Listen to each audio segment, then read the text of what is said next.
Assalomu alaykum.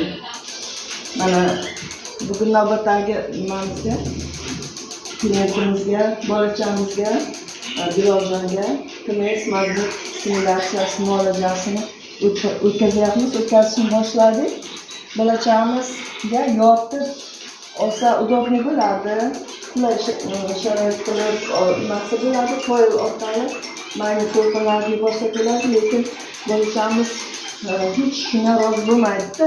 Shuning uchun o'tirgan holda shu qo'l orqali magnet to'lqinlarni yuborib, TMS magnet muolajasini o'tkazyapmiz. Mana shu hozir prefrontal sohaga qo'yyapmiz. Nutqida nimalarda o'zgarish bo'lgani uchun o'tirgan holda olsa, bemalol o'tirib oladi. Bo'lmasa yotqizgan holda qo'ysak, rozi bo'lmaydi, yig'laydi, отказ qiladi.